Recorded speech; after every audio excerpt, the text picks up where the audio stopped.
मेरे साथ बोलिए, भारत माता की।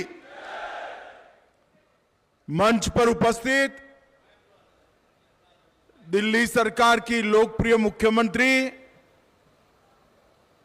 बहन रेखा गुप्ता जी, जिनके डिपार्टमेंट के कार्यक्रम के लिए मैं आज यहां आया हूं, ऐसे दिल्ली सरकार के जल मंत्री श्री प्रवेश वर्मा जी, दिल्ली के गृह मंत्री श्री आशीष सूद जी, दिल्ली सरकार के मंत्री श्रीमान सिरसा जी, श्री रविंद्र सिंह जी, पंकज सिंह जी, कपिल मिश्रा जी, हमारे सांसद मनोज तिवारी जी, बांसुरी स्वराज जी, रामवीर सिंह विधुड़ी जी, योगेंद्र चंदोलिया जी, राजीव वर्मा जी और आज इस कार्यक्रम में आए हुए सभी प्यारे भाइयों बहनों को मेरा नमस्कार, राम राम। आज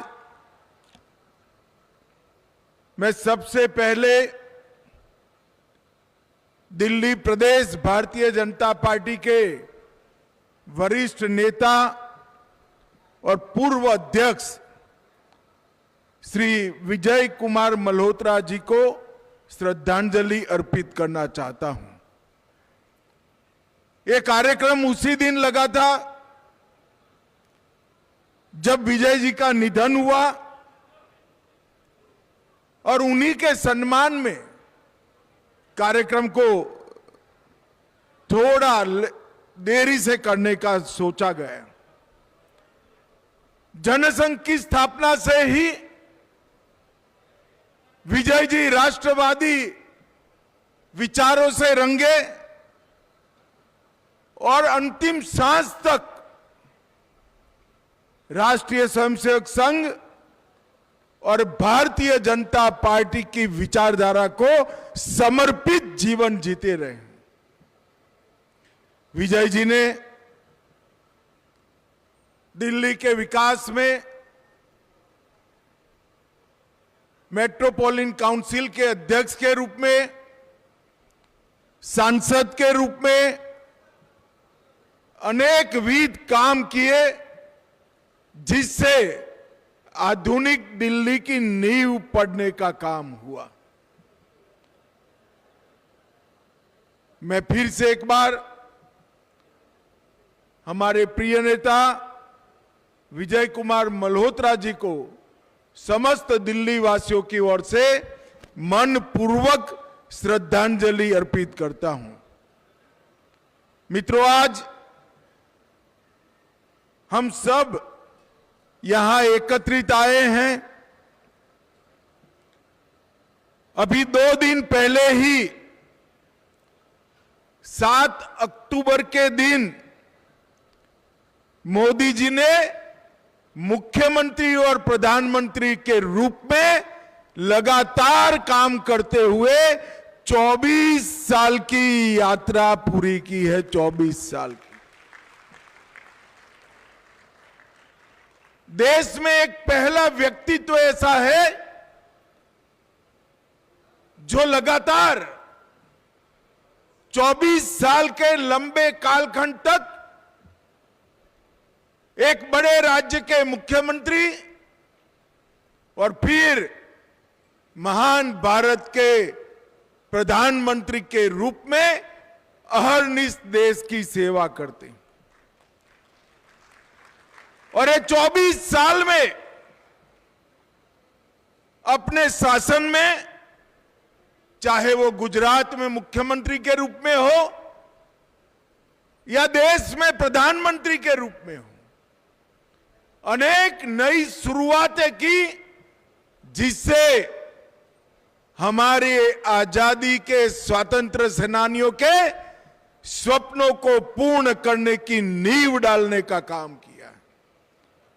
देश को सुशासन शब्द जो सिर्फ सुना करते थे, उसको जमीन पर उतारने का काम हमारे नेता और प्रिय प्रधानमंत्री नरेंद्र मोदी जी ने किया है। देश को सुरक्षित करना, देश के अर्थतंत्र को आगे बढ़ाना, और जब आजादी की शताब्दी मनाई जाएगी तब हर क्षेत्र में देश विश्व में सबसे पहले नंबर पर हो, ऐसे देश की रचना करने का संकल्प नरेंद्र भाई ने लिया। और आज उनके जन्मदिन के दिन ये सेवा पखवाड़ा शुरू हुआ था, तब भी मैं दिल्ली सरकार के कार्यक्रम में आया था। 1700 करोड़ से अधिक की 17 परियोजनाएं या तो लोकार्पण हुआ था या भूमि पूजन हुआ था।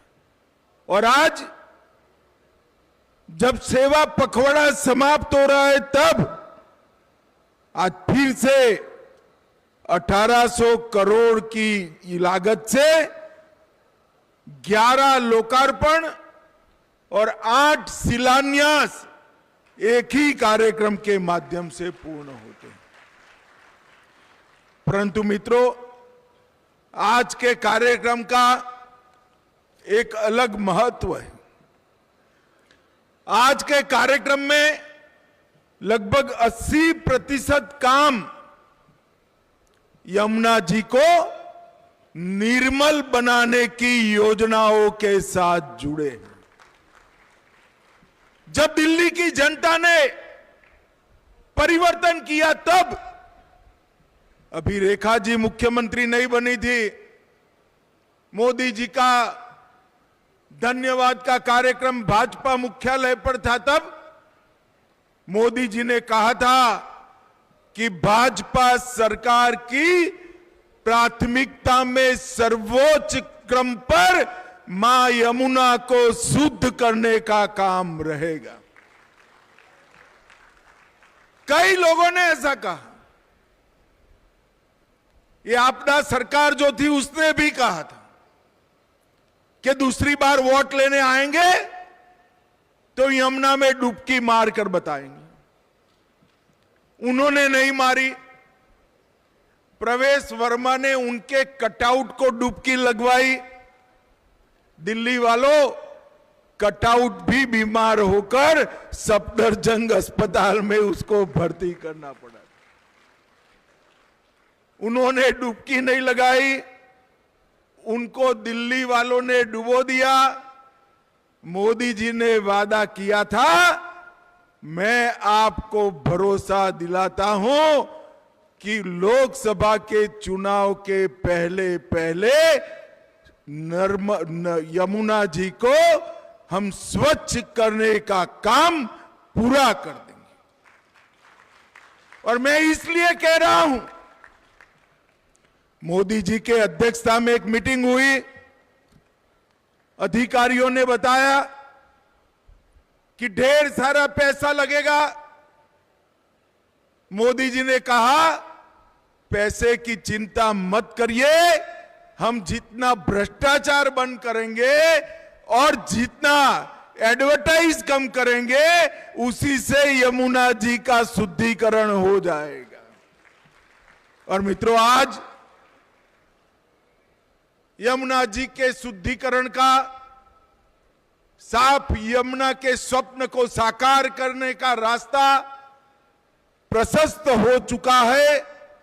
और 7 महीने में न केवल दिल्ली के सामने यमुना जी जब गंगा जी को मिलती है, प्रयागराज तक यमुना जी को स्वच्छ करने की कार्य योजना नरेंद्र मोदी जी के नेतृत्व में बन चुकी है। और संयोग देखे, यमुना जी की ही कृपा है, उत्तराखंड, उत्तर प्रदेश, हरियाणा, दिल्ली, ये सभी राज्य, जो राज्य यमुनोत्री से प्रयागराज तक आते हैं, वो सभी की सभी जगह कमल फूल की सरकार बन चुकी है, कमल फूल की सरकार बन। इसका मतलब यमुना जी के स्वच्छ होने का रास्ता मां यमुना की कृपा से साफ हो चुका है। मित्रों, मैं लंबी बात नहीं करना चाहता, मगर मैं दिल्ली वाले को बताना आया हूं, इस बार डबल दिवाली है भाई आपकी। एक दिवाली तो जब दीपावली होगी तब होगी, और दूसरी दीपावली नवरात्रि के पहले दिन जीएसटी की टैक्स की दरों में कमी कर गई। 395 से ज्यादा चीजों पर या तो टैक्स शून्य कर लिया गया या 5% पर सीमित कर लिया गया। और दिल्ली वालों, मध्यम वर्ग के जीवन में जो कोई भी चीज की जरूरियात पड़ती है वो सभी पर 28%, 18% टैक्स था, उसको 5% या 0% करने का काम नरेंद्र मोदी जी ने किया। इसके पहले बजट में इनकम टैक्स को 12 लाख तक समाप्त कर दिया गया। मनमोहन सरकार आई तब 2 लाख से ज्यादा जिसकी इनकम है सभी को टैक्स लगता था। मोदी जी ने 10 साल में 2 लाख की सीमा बढ़ाकर 12 लाख कर दी है। 12 लाख तक कोई भी सरकारी कर्मचारी, छोटा व्यापारी, निजी संस्थान में नौकरी करने वाला भाई बहन, किसी को टैक्स नहीं देना है। और मित्रों, ये दोनों का अगर योग करे तो जनता का 2.5 लाख करोड़ रुपया बच जाता है। 2.5 लाख करोड़ रुपया बच जाता है। ये परिवर्तन इसलिए संभव हुआ है कि लगातार तीसरी बार देश की जनता ने मोदी जी को प्रधानमंत्री बनाया। यहां एक आपदा सरकार थी, उनके शासन में दिल्ली में कूड़े के पहाड़ 65 मीटर तक पहुंच गए थे।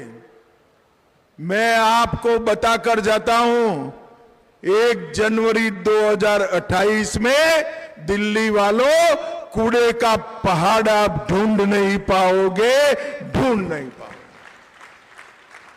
वहां पर बहुत सुंदर बागीचे का निर्माण शुरू हो जाएगा। और दिल्ली वालों को 2015 से मोदी जी ने जितने भी फायदे मिले सब ये आपदा सरकार रोक कर बैठी थी। मैं एक ही बात करना चाहता हूं, दिल्ली के अंदर देश भर से लोग आते हैं, रोजगारी के लिए आते हैं। ज्यादातर गरीब और मध्यम वर्ग के लोग आते हैं। उनके घर में बीमारी आती है तो सारी बचत चपत हो जाती है। मोदी जी ने 5 लाख तक की सारी बीमारियां, ऑपरेशन, दवाइयां मुफ्त कर दी, मगर दिल्ली वालों को उसका फायदा नहीं मिलता था। क्यों? क्योंकि केजरीवाल जी इसको रोककर बैठ गए थे। रेखा गुप्ता की सरकार आई, पहले सप्ताह में ही आयुष्मान भारत योजना लागू कर दी और अब 5 लाख तक का सारा इलाज सरकार कर रही। इन्होंने आयुष्मान भारत योजना की तरह जगह मोहल्ला क्लिनिक बनाए।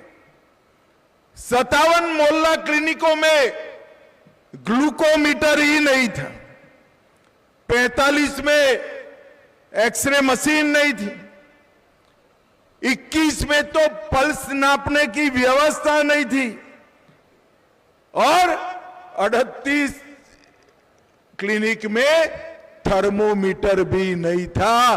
केजरीवाल जी, ऐसे मोहल्ला क्लिनिक में किसी का इलाज नहीं हो सकता। अब मोदी जी ने किसी भी प्रकार की गंभीर बीमारी हो, 5 लाख तक का इलाज फ्री कर दिया। और मित्रों, हमारी सरकार वादा कर कर आई है, हम फिर से जनादेश लेने आएंगे, रेखा गुप्ता जी फिर से चुनाव के मैदान में उतरेगी, तब हमारे नाम पर एक भी घोटाला नहीं होगा, एक भी करप्शन का आरोप नहीं होगा। और ये केजरीवाल जी ने 11 साल में मोहल्ला क्लिनिक का घोटाला, सीएनजी का घोटाला, शराब घोटाला, विज्ञापन का घोटाला, दवा का घोटाला, क्लासरूम का घोटाला, दिल्ली जल बोर्ड का घोटाला, शीश महल का घोटाला, सीसीटीवी लगाने का घोटाला और पैनिक बटन का घोटाला, इतने घोटाले कर दिए कि दिल्ली वालों ने उनके चुनाव को ही घोटाला कर दिया और अब वो घर पे बैठे। भाइयों बहनों, कांग्रेस की सरकार थी देश में, तब भी 12 लाख करोड़ के घपले, घोटाले और भ्रष्टाचार किए थे।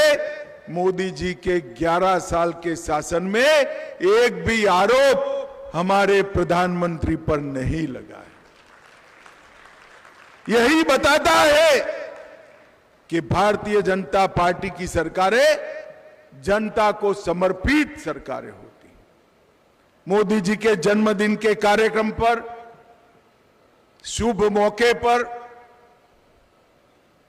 ये सेवा पखवाड़े की शुरुआत हुई और आज दिल्ली में मां यमुना को शुद्ध करने के यज्ञ के अंदर आहुति देकर ये सेवा पखवाड़ा यहां पर समाप्त हो रहा है। ये हम सब के लिए आनंद का विषय है।